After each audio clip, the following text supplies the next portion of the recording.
act out all that inner turmoil, and then just look super dope on top of that, speaks to me because we all have those. That determination, that ferocity to just keep going for what you want, no matter what. Like half your face is coming off and you're still like, come at me, bro.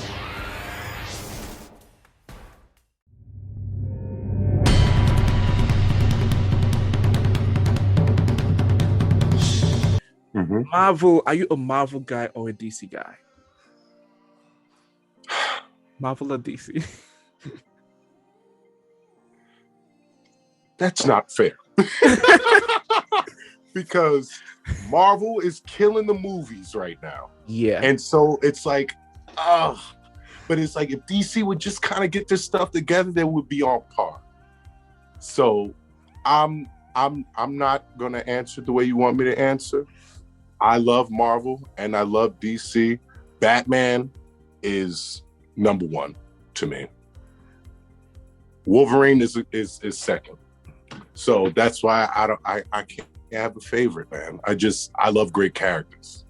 I love Batman because he plays with gods, but is a man and never bats an eye and never backs down.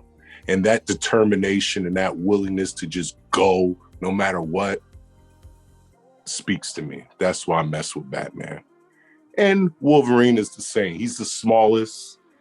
You can blow him up, you can set him on fire, you can shoot him with whatever, but until you completely take him out, he's coming after you and he's not going to stop.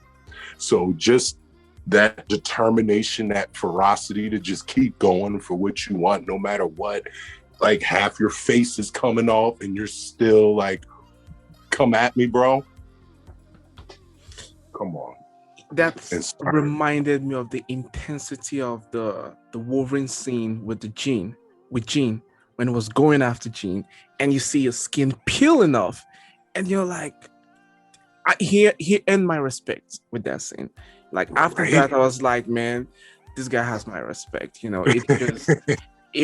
was so intense, and you really get to understand how valuable Wolverine is. He's not just this monster that just wants to be left alone. He has his moments, and his moments are critical, to the evolving of the story, the scene, and everything that he does himself. I mean, pretty much everyone in the X-Men universe respects Wolverine, of course, pretty much. Right. Yeah. So if you could play a character in Marvel, who would it be?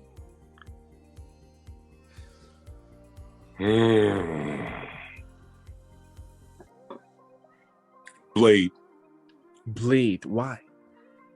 I didn't even see that coming, but why? Again, one of Blade's main characteristics is he's dark and broody and all of that, but he's in a constant battle with himself. Blade's biggest enemy is himself. Not vampires, not Frost, not Dracula, not any outside influences. It's himself. And that's his struggle with his rage and the struggle with, the vampiric thirst of blood. Fighting.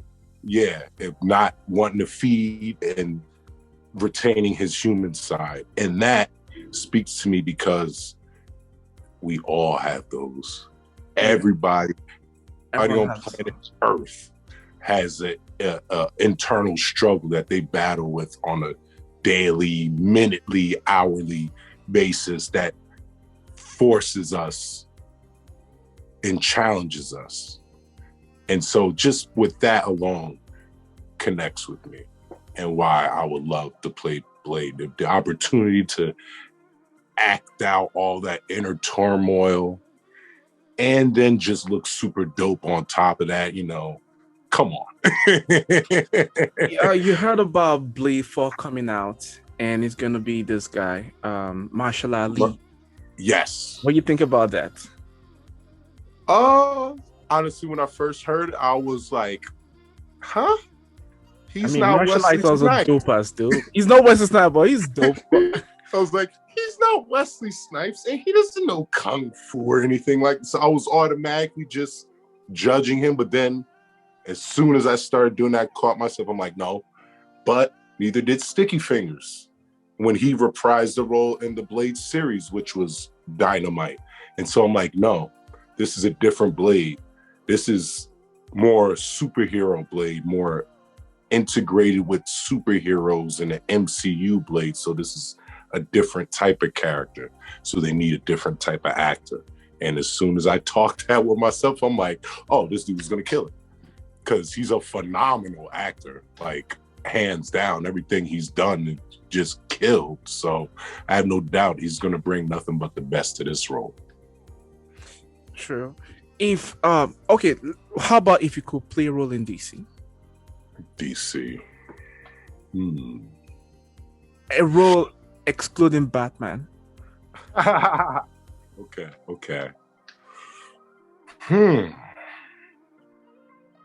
This might take me a little bit because I haven't thought about being anybody else other than Batman. So give me just a second.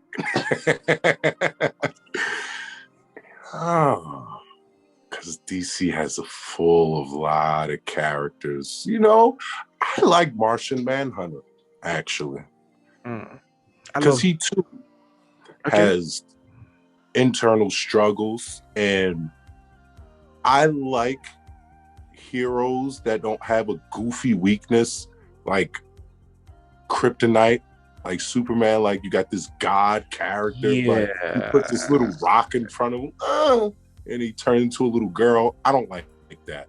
I'd rather someone with a weakness that's either internal or like more like a struggle. Like their biggest fight isn't with their nemesis, is with themselves. And Martian Manhunter, I believe, encapsulates that because he constantly is tortured by being one of the only Martians left, by being helpless to like save his family, but by those feelings of helplessness that turned him into the hero we have now, because he fights and goes so hard for his new people, which is Earth. And so for someone to take all that pain and in essence turn it into a strength and fight for people that are not your natural people, come on, that speaks volumes to a person's character. How they can take up arms and defend another people because it's the right thing to do, not because, oh, they're my people, but because that's wrong and this is right, or because the weak are being oppressed by the strong, you know, whatever the issue is, that speaks volumes. So yeah, that's why I would connect with Martian Manhunter.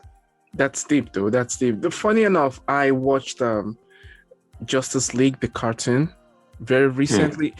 Back in the days, like this was like 15 years ago, I used to watch Justice League, like every single episode of the cartoon from season 1 like season 8 or 9, whatever. And a couple of weeks ago, I just saw the cartoon again. This was the ones I watched like years ago, and I just saw the story of the Martian, the Martian man. And I saw the story again, and you just seeing it just made it all, you know, connect and refreshing again. Like the truth, that's the truth. Like him just being able to do this, and he was actually trying to save his planet, but then it became an accident, and he was trying to take out the bad guys, but then the whole thing took out both the bad guys and the good guys, and he realizes that they were coming to the Earth too, the enemies, and he was like, let me go out there, warn them, and then join the army and, you know, help them in defending the planet Earth, which is very, very interesting. Bane or Joker? When it comes to villain, Dark Knight villain, Bane or Joker? I'm not talking about Joaquin Phoenix Joker, though. Yeah, Heath Ledger Joker. And Tom Hardy Bane. Okay. Oh man. Ooh, okay. Because as much as I love The Dark Knight and as great of a movie as Dark Knight is, honestly, Bane ekes out the better villain to me than Joker because of this reason. Joker challenged Batman emotionally, mentally, like ethics-wise, like very cerebral. Bane, he did that, but is also Batman's physical match. Yeah.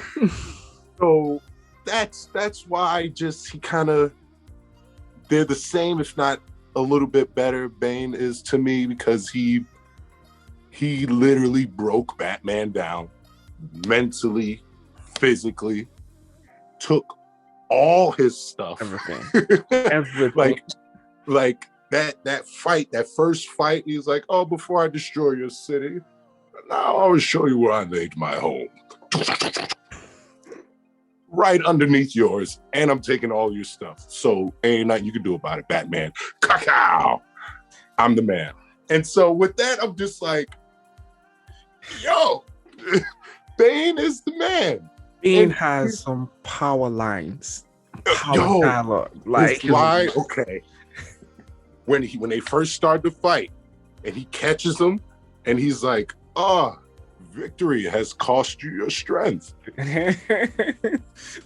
Success has defeated you. I'm like, hold on, what did he just say? Oh, that's so deep. Because when you're used to being on the top, when you know nothing but winning, you kind of don't elevate because you're the best. And once you're the best, you're like, oh, I'm already the best. What I need to be better for. And then that's when someone like Bane comes down and knocks you down a peg, which is an important lesson that we all can learn. As good as we think we are, as awesome, as untouchable as we think we are, someone can always touch us. Excellent. Yeah, Bane was just so powerful. He had this charisma as well. Like when you just see him, and I remember this part when when Batman was like, taking out the lights, and it was like, I was born in this dark. And Batman was like, you learn how to be in the dark. I was born in this thing. Think darkness is your ally. I was born in it, molded by it. I didn't see the lights till I was already a man. But then it was nothing to me. Right? He had some lines that you would be like, let me grab a note and just write it down so I could say this somewhere. Yes. Yeah, Bane was a power character. I really love Bane. I love Dark Knight Rises. I loved it so much. But of course, Dark Knight was really great in its own. And you were very right, because Joker wasn't a physical match for Batman, but Bane was Batman's physical match. In fact, if not better at some point. But towards the end fight, Batman was like, okay, he really had Bane, because he learned, he crawled out of the pit that transformed him, and of course, it's the hero of the movie as well. So we gotta. It's Batman. So, but it's awesome though.